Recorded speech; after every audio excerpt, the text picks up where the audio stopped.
శరణ్యని arrest చేసి స్టేషన్కి తీసుకొచ్చి సెల్లో పెడతాడు సంతోష్. దర్శన్ శరణ్య వెనకాలే వస్తాడు.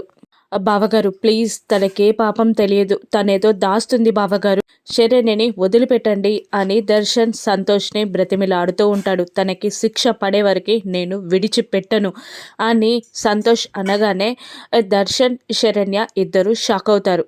బావగారు ప్లీజ్ బావగారు, తను అటువంటిది కాదు, తనేదో దాస్తుంది బావగారు, ప్లీజ్ తనని వదిలిపెట్టండి అని అడుగుతూ ఉంటాడు, బ్రతిమిలాడుతూ ఉంటాడు దర్శన్ సంతోష్ని. కానీ సంతోష్ వినకుండా, బావగారేంటి బావగారు, నీ భార్య నా తమ్ముణ్ణి చంపేసింది, అటువంటి కుటుంబంతో నాకు సంబంధం ఏంటి, మీ కుటుంబంతో నాకు సంబంధం లేదు, గెట్ అవుట్ అని దర్శన్ పై అరుస్తాడు సంతోష్.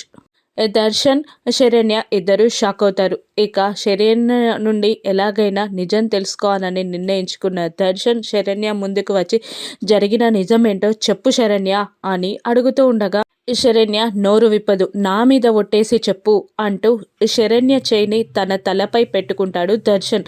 ఇరకాటంలో పడిపోతుంది శరణ్య. సంతోష్ అలా చూస్తూ ఉండిపోతాడు. శరణ్య నిజం చెప్తుందా, హత్య చేసింది లహరి అని నిజం బయటపడుతుందా? రాను ఎపిసోడ్స్లో చూద్దాం. Thank you for watching.